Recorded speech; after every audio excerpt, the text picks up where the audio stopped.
ಈ ಚಾನಲ್ಗೆ ಆತ್ಮೀಯವಾದ ಸ್ವಾಗತ. ಇಂದಿನ ಈರುಳ್ಳಿಯ ಬೆಲೆಯನ್ನು ನೋಡಿಕೊಂಡು ಬರೋಣ. ಇನ್ನು ಯಾರು ಹೊಸದಾಗಿ ನಮ್ಮ ಯೂಟ್ಯೂಬ್ ಚಾನಲ್ನ ನೋಡ್ತಾ ಇದ್ದರೆ ಚಾನಲನ್ನು ತಪ್ಪದೆ ಈಗಲೇ ಸಬ್ಸ್ಕ್ರೈಬ್ ಆಗಿ. ಇಂದು ಈರುಳ್ಳಿಯ ಬೆಲೆಯನ್ನು ನೋಡ್ಕೊಂಡು ಬರೋಣ ಬನ್ನಿ ರೈತರೇ. ಇಂದು ವಿಜಯಪುರದಲ್ಲಿ ನೋಡೋದಾದರೆ 1200 ರೂಪಾಯಿದಿಂದ 2000 ರೂಪಾಯಿವರೆಗೆ ಒಂದು ಕ್ವಿಂಟಲ್ಗೆ ಬೆಲೆಯನ್ನು ಹೊಂದಿದೆ. ಹಾಗೆ ಚಿಕ್ಕಬಳ್ಳಾಪುರದಲ್ಲಿ ನೋಡೋದಾದರೆ 1600ದಿಂದ 2400 ಒಂದು ಕ್ವಿಂಟಲ್ ಈರುಳ್ಳಿಯ ಬೆಲೆ. ಬದಾಮಿಯಲ್ಲಿ ನೋಡೋದಾದರೆ ಒಂದು ಕ್ವಿಂಟಲ್ ಈರುಳ್ಳಿಯ ಬೆಲೆ 1200ದಿಂದ 2000 ರೂಪಾಯಿವರೆಗೆ ಬೆಲೆಯನ್ನು ಹೊಂದಿದೆ.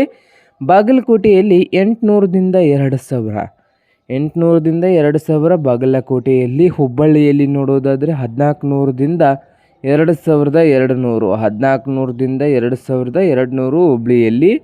ಬೆಳಗಾವಿಯಲ್ಲಿ ನೋಡೋದಾದರೆ 1200ದಿಂದ 2000 ರೂಪಾಯಿವರೆಗೆ ಬೆಲೆಯನ್ನು ಹೊಂದಿದೆ. ಹಾಗೆ ಮೈಸೂರಲ್ಲಿ ನೋಡೋದಾದರೆ ಒಂದು ಕ್ವಿಂಟಲ್ಗೆ ಈರುಳ್ಳಿಯ ರೇಟು 1200ದಿಂದ 2200 ರೂಪಾಯಿ. ರಾಯಚೂರದಲ್ಲಿ 1000ದಿಂದ 2000 ರೂಪಾಯಿ. ಹಾಗೆ ಕೊಲ್ಹಾಪುರದಲ್ಲಿ 500 ರೂಪಾಯಿದಿಂದ 2500 ರೂಪಾಯಿವರೆಗೆ. ಮಹಾರಾಷ್ಟ್ರದ ಕೊಲ್ಹಾಪುರದಲ್ಲಿ ಒಂದು ಕ್ವಿಂಟಲ್ ಈರುಳ್ಳಿಯ ಬೆಲೆಯನ್ನು ಹೊಂದಿದೆ.